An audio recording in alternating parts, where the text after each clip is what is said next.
नमस्कार दोस्तों, राधे राधे। आज हम गुरुवार व्रत की कथा सुनेंगे। कथा अगर पसंद आए तो कथा को एक लाइक और चैनल को सब्सक्राइब जरूर करें। देवगुरु बृहस्पति को विद्या, बुद्धि और शिक्षा का कारक माना जाता है। गुरुवार के बृहस्पति देव की पूजा करने से विद्या मान सम्मान प्रतिष्ठा और कई अन्य मनोवांछित फल की प्राप्ति होती है। धार्मिक ग्रंथों के अनुसार गुरुवार को भगवान विष्णु की पूजा का विधान है। गुरुवार के दिन व्रत और कथा सुनने से घर परिवार में सुख समृद्धि बनी रहती है। आइए जानते हैं गुरुवार व्रत कथा के बारे में। कथा इस प्रकार है। प्राचीन काल की बात है। किसी राज्य में एक बड़ा प्रतापी और दानी राजा राज करता था। वह हर गुरुवार को व्रत रखकर दीन दुखियों की मदद करके पुण्य प्राप्त करता था, परंतु यह बात उसकी रानी को अच्छी नहीं लगती थी। वह ना तो व्रत करती थी और न ही दान पुण्य में विश्वास रखती थी। इतना ही नहीं, वह राजा को भी ऐसा करने से मना करती थी। एक समय की बात है, राजा शिकारी खेलने के लिए वन में गया। घर पर रानी और दासी थी। उस समय गुरु बृहस्पति साधु का रूप धारण कर राजा के दरवाजे पर भिक्षा मांगने आया। साधु ने जब रानी से भिक्षा मांगी तो वह कहने लगी, हे साधु महाराज, मैं इन दान पुण्य से तंग आ गई हूँ। आप कोई ऐसा उपाय बताएं जिससे कि सारा धन नष्ट हो जाए, मैं आराम से रह सकूं। इतना सुनकर बृहस्पति देव ने कहा, हे देवी, तुम बड़ी विचित्र हो। संतान और धन से कोई दुखी नहीं होता। अगर अधिक धन हो तो इसे शुभ कार्यों में लगाओ। कुंवारी कन्याओं का विवाह कराओ। विद्यालय और बाग बगीचे का निर्माण कराओ, जिससे तुम्हारे दोनों लोग सुधरे। परंतु साधु की इन बातों से रानी खुश नहीं हुई। उसने कहा, मुझे ऐसे धन की आवश्यकता नहीं है जिसे मैं दान दे दूं और जिसे संभालने में मेरा सारा समय नष्ट हो जाए। तब साधु ने कहा, अगर तुम्हारी ऐसी इच्छा है तो मैं जैसा कहता हूँ वैसा तुम करो।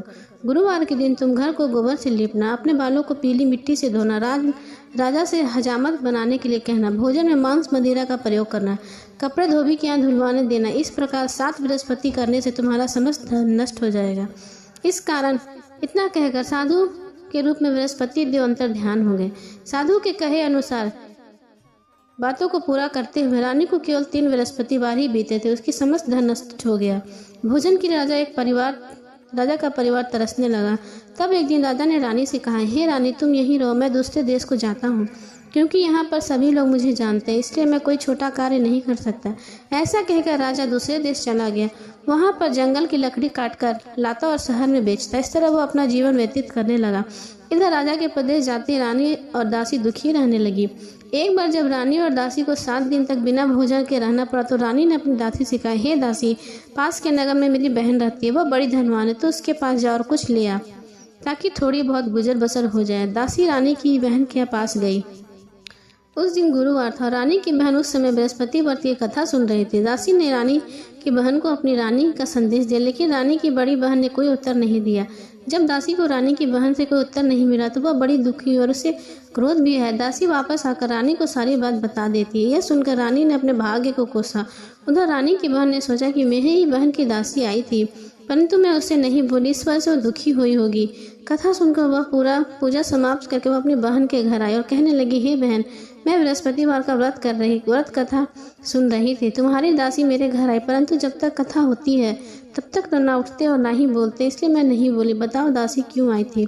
रानी बोली, बहन, तुमसे क्या छिपाऊं, हमारे घर में खाने तक को अनाज नहीं है। ऐसा कहते कहते उसकी आंखों में आंसू भर आए। उसने दासी समेत पिछले 7 दिनों से भूखे रहने की पूरी बात अपनी बहन को बता दी। रानी की बहन बोली, देखो बहन, भगवान बृहस्पति देव सबकी मनोकामना को पूर्ण करते हैं। देखो, शायद तुम्हारे घर में अनाज रखा हो। पहले तो रानी को विश्वास नहीं हुआ, पर बहन के आग्रह करने पर उसने अपनी दासी को अंदर भेजा तो उसे सचमुच अनाज से भरा एक घड़ा मिल गया। यह देखकर दासी को बड़ी हैरानी हुई। दासी रानी से कहने, हे रानी, जब हमको भोजन नहीं मिलता है तो हम व्रत ही तो करते हैं, इसलिए क्यों ना इनसे व्रत और कथा की विधि पूछ ली जाए, ताकि हम भी व्रत कर सके। तब रानी ने अपनी बहन से बृहस्पति व्रत के बारे में पूछा। उसकी बहन ने बताया, बृहस्पतिवार के व्रत में चने की दाल और मुनक्का केले की जड़ में अर्पित करें तथा दीपक जलाएं। व्रत कथा सुने और पीला भोजन करके, इससे बृहस्पति और भगवान विष्णु प्रसन्न होते हैं। व्रत और पूजा की विधि बताकर रानी की बहन अपने घर लौट गई। 7 दिन के बाद जब गुरुवार आया तो रानी और दासी ने व्रत रखा। वह घुड़साल में जाकर चना और गुड़ ले आए। फिर उससे केले के जड़ तथा विष्णु भगवान की पूजा की। अब पीला भोजन की चिंता को लेकर दोनों बहुत दुखी हुई। क्योंकि उन्होंने व्रत रखा था, इसलिए बृहस्पति उनसे प्रसन्न थे। एक साधारण व्यक्ति का रूप धारण कर 2 थालों में पीला भोजन दासी को दे गए। भोजन पाकर दासी प्रसन्न हुई और फिर रानी के साथ मिलकर भोजन ग्रहण किया। उसके बाद वह सभी गुरुवार को व्रत और पूजन करने लगी। बृहस्पति देव की कृपा से उनके पास फिर से धन संपत्ति आ गई, परंतु रानी फिर पहले की तरह आलस्य करने लगी।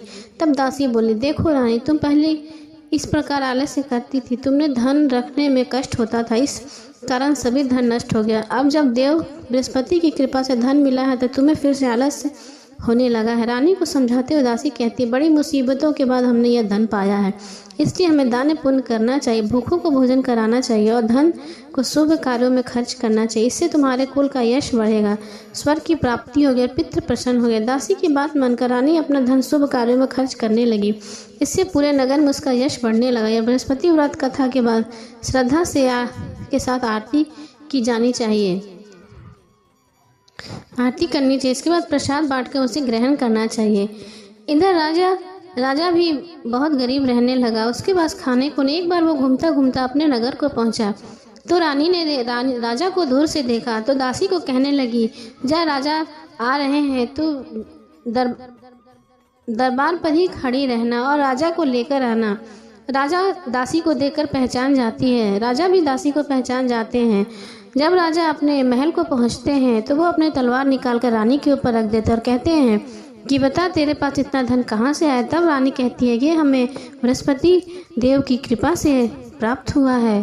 तब राजा उनकी कथा को सुनते हैं और दोनों पति पत्नी मिलकर हर बृहस्पतिवार को व्रत कथा करने लगते हैं। इससे उनका यश मान सम्मान गांव में बढ़ने लगता है।